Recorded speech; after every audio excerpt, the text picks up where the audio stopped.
एक बेलथरा रोड विधानसभा क्षेत्र का ये मुजौना गांव।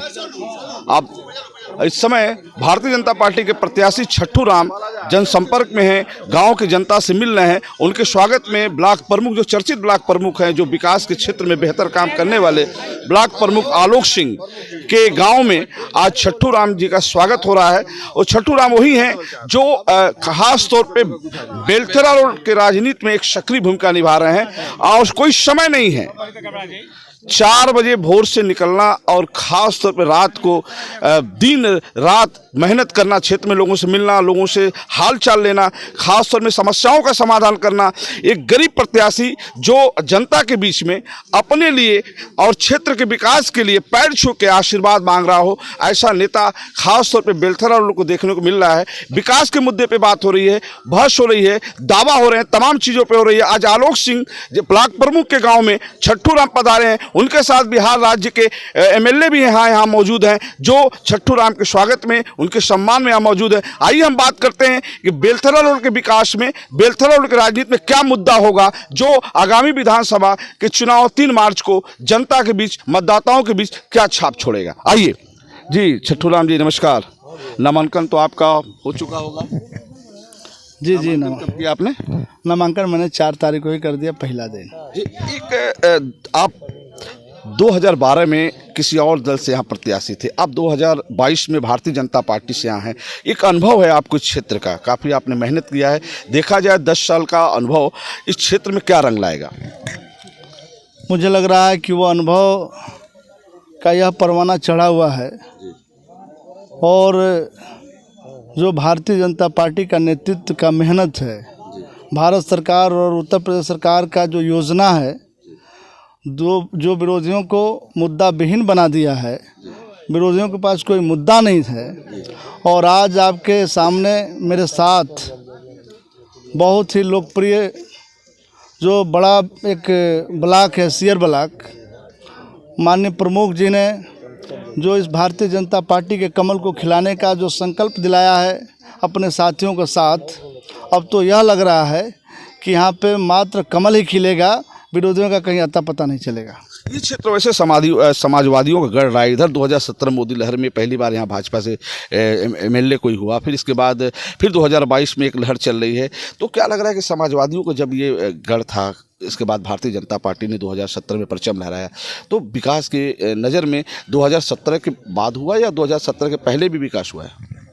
2017 के पहले जब है, मुझे लग रहा है यहाँ भारतीय जनता पार्टी की जब सरकार रही है, जो आज विकास है, मुझे आपको एक नमूना दिखाना चाहूँगा।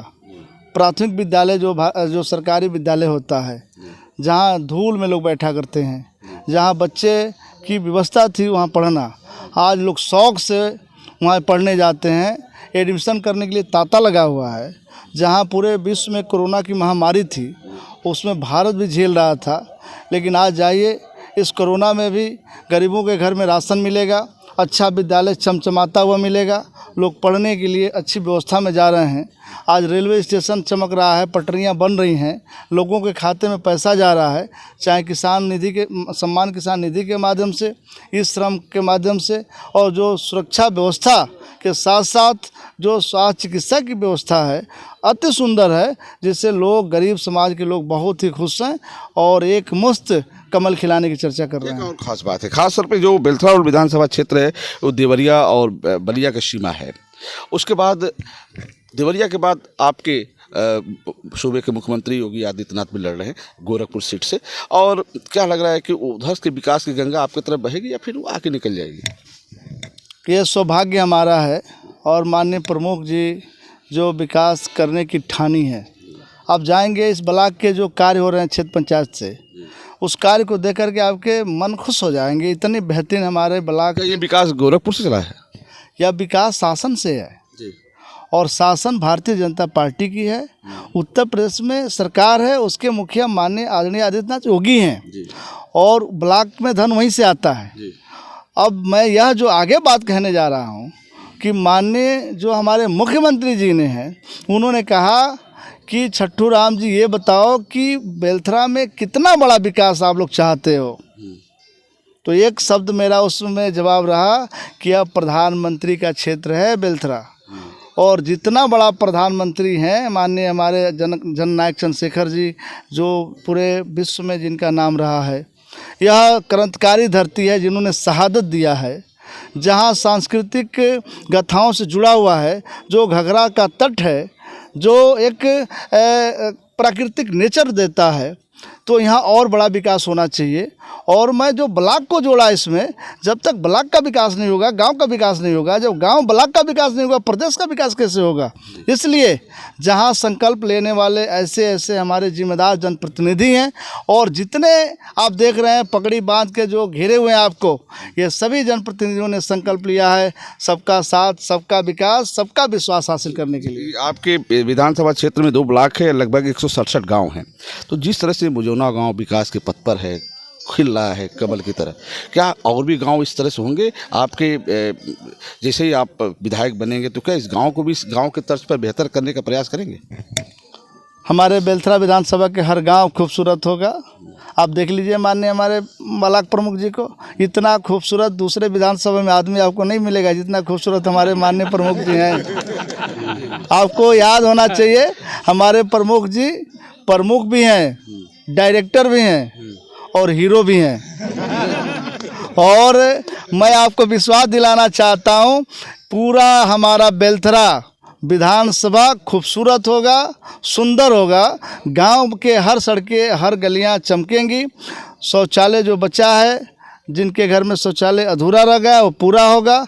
एक भी झोपड़ी नहीं दिखाई देगी। आपको याद होना चाहिए 22 है, और 22 में जो संकल्प है आवाज़ सबको देने का, वह जरिया हम लोग होंगे। माननीय हमारे ब्लॉक प्रमुख जी और छट्टू राम मिल के झोपड़ियों का खात्मा किया जाएगा, सबके घर बनेंगे, सभी स्वस्थ होंगे, सभी सुखी होंगे। आलोक सिंह को किस रूप में देखते हैं, विकास मॉडल के रूप में या फिर नेता के रूप में? मैं काफ़ी प्रभावित हूँ माननीय आलोक सिंह जी से। यह आज ब्लॉक प्रमुख होकर के और जिस तरह से कार्य कर रहे हैं, कभी इनको मौका मिला ऊपर सदन की, तो मुझे विश्वास है पूर्वांचल में सबसे बड़ा विकास पुरुष के नाम देंगे। आपने कहा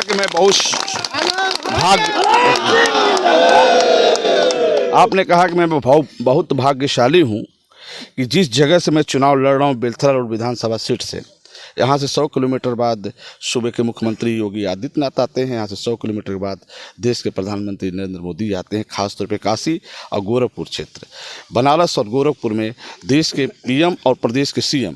तो क्या लग रहा है कि ये उम्मीद, खासतौर पे बेलथरा रोड की जो उम्मीद है कि विकास के लेकर, जैसे आपको देखा जा रहा है कि छट्टू यहाँ का विकास कर, जैसे आपने अपने संबोधनों में नगरा में भी थे, आप नरहेजी में भी थे, यहाँ भी है, तो विकास के मुद्दे पे जिस तरीके से मतदाताओं के बीच कह रहे हैं कि छट्टू कभी भूलेगा नहीं, छट्टू सबको हमेशा याद रखेगा, तो जनता से कहीं आवाज़ आती है, लोग कहते हैं मंच से लेकिन भूल जाते हैं। इस पर क्या कहना है? चूँकि इसके पहले लोग ठगे गए हैं और किन्हीं के व्यवहार से कोई दुखी हुआ है, इसलिए उनके मन में एक गांठ सी बनी हुई है। यह गांठ ख़त्म होगी। और मैं आपको बताऊं, जो 100 किलोमीटर की परिधि में आपने कहा है कि हमारे सभी वीआईपी हैं, प्रधानमंत्री हैं, मुख्यमंत्री हैं, आपको बताऊं गोरखपुर में विकास हो गया, बनारस में विकास हो गया, अब बीच में बलिया और बेलथरा की बारी है, अब यहीं विकास होना है। और पूर्ण रूप से मुझे विश्वास है कि आप जो ही असेंबली का चुनाव संपन्न होगा और बेलथरा से विकास की शुरुआत होगी। एक मुद्दा और आया है सामने, बार बार ये मुद्दा चुनाव उठता रहा है कि बेलथरा रोड को जनपद बनाया जाए। क्या आपकी नज़र में बेहतर है या फिर इस पर जो मुद्दे हैं जो लोगों के, वो गलत है? 2012 में छट्टू राम से शुरुआत हुई थी और 2022 में छट्टू राम के जरिए बन जाएगा, जिला बन जाएगा। चलिए, छट्टू राम जी ने कहा कि जैसे ही सत्ता फिर आई उत्तर प्रदेश में और मैं विधायक बना, तो बेलथरा और एक बेहतर विकास की नज़र में जनपद खिलेगा। खासतौर पे छट्टू राम जी ने बात की। आइए हम बात करते हैं दूसरे मुद्दे पर। एक बात आती है कि योगी और मोदी एक ईमानदार नेता हैं, बेदाग छवि के हैं, तो ईमानदारी झलकती है उनके अंदर, ईमानदार हैं भी, मैं मानता हूँ। तो क्या जो आज के दौर में बेरोजगारी, भ्रष्टाचार जो बढ़ा है, जो विपक्ष कहता है कि बेरोजगारी है, भ्रष्टाचार, इस पर क्या कहना है? यह मुद्दा जो है बेगर साक्ष्य विहीन है, इसका कहीं कोई प्रमाण नहीं है, ये कहने मात्र का है। विरोधियों के पास और कुछ है ही नहीं। जहाँ पे सब कुछ ठप हो गया था, पूरा विश्व त्राह त्राह कर रहा था, वहाँ आप रोज़गार ढूंढ रहे हैं। जहाँ हमारे मुख्यमंत्री जी ने अपने ज़िंदगी को अपने जान की बाजी लगा करके गरीबों को भोजन और दवा पहुँचा रहे थे, अपने पिता के कंधा देने नहीं गए, ऐसे धर्मयोगी कर्मयोगी हमारे दोनों मुखिया हैं इस देश के, प्रधानमंत्री और मुख्यमंत्री। उनके ऊपर दाग लगाने से पहले सोचना चाहिए। जहां आप रासलीला कराया करते थे, आज वहां योगी यदि लोगों के लिए राशन की व्यवस्था करा रहा है, दवा की व्यवस्था करा रहे हैं, उस पर अंगुली उठाया जाए। रोज़गार भी दिया जाएगा और लोगों की पूरी अमन चैन व्यवस्था भी होगी। बस विरोधी देखते रहें, कुछ कर नहीं पाएंगे। बस आपके पास समय नहीं